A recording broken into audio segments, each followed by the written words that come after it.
And what do you think about the fashion industry here? Because what I remember when my ex was trying to start out a business, she found it like very difficult. It was like quite saturated. So is the same thing now, or like how do you kind of stand out in a market like this that's so international as well? Like, Okay, so I think it's so young. mm, Like there isn't the infrastructure, to be honest, is still being built. Like it isn't present.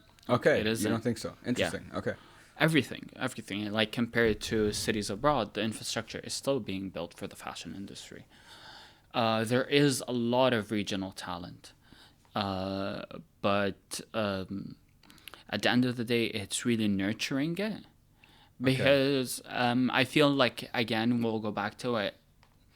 People still, to a certain extent, don't believe that's a real job or that's a real career. yeah, yeah, for sure. So yeah, so people kind of either funding or anything of that sort is limited because Mm. really do you want to bet, because in the fashion industry you're betting onto kind of someone's brain or someone's head. That's true. Yeah, yeah, that's It's true. not something on paper. Yeah, yeah, it's intangible. Exactly. Yeah, yeah, Where the numbers can help you after a few years to prove that, yeah, my sales are, etc. yes, But then again, you're changing your products every 6 months. So traditionally, let's put it that way, sure. if not less. Yeah, So imagine like, okay, so this is how I kind of, because relate it to people. sure. If you sell this bottle of water, 100 years down the line, you're still selling this bottle of water. Your product hasn't changed. Okay. You might change the packaging a little bit, but the essence of it is It's this a bottle of water. Yeah. We're changing the contents of this or whatever this product is every 6 months. Yeah.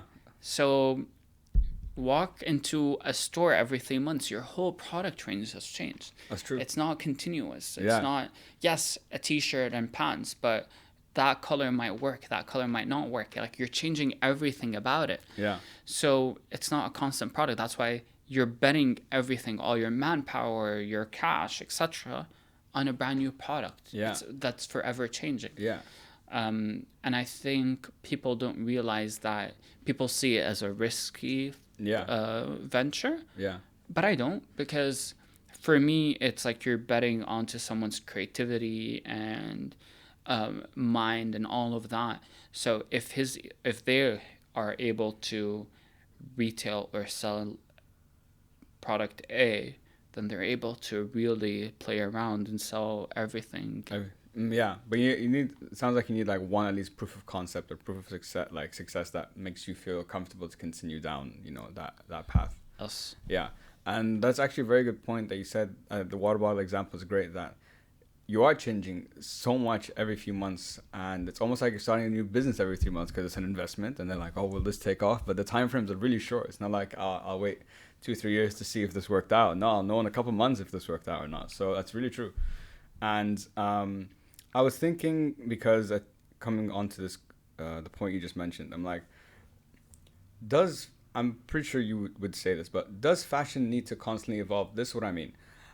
Like your brand, for example, like you said, every couple months is with the ready to wear side, probably new collection, new things, whatever. But like, there's an essence of like a brand or like a fashion brand that I could look at your clothes and be like, oh, it looks different, but I know that's Zaid's. Do you understand what I mean? So does it have to continuously evolve, and how do you keep, I guess, that essence? How does that come?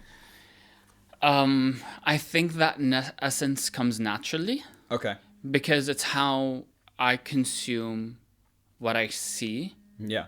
And then how I put it out to the world. Okay. So Okay. I imagine myself as a filter. Okay. So I go around looking for inspiration, or I see something and I filter it in. Yeah. It goes through my brain and gets jumbled around, and then I produce something. So the essence is the same thing. It's my visuals, it's my process, it's my way of thinking. So that's how you see consistency in a way. Okay. And to kind of and does fashion have to evolve? Of course. We don't wear the same things that our grandparents wore. I think that's true. Politics and the underground scene social issues, everything of that sort changes our fashion sense day to day. Yeah, that's actually. I think that's a good point. You don't. I guess I never considered how much, like, all these factors that you wouldn't think have anything to do with fashion still affect fashion at the end of the day, because they're affecting culture, right? Correct. Yeah. And if not, we're the kind of number one thing for culture, because you're your own billboard in a way. So you're representing your culture or who you are as an individual. Yeah. I love that saying. That's awesome. I'm gonna steal that, guys. Just a heads up. You're your own billboard. That's beautiful.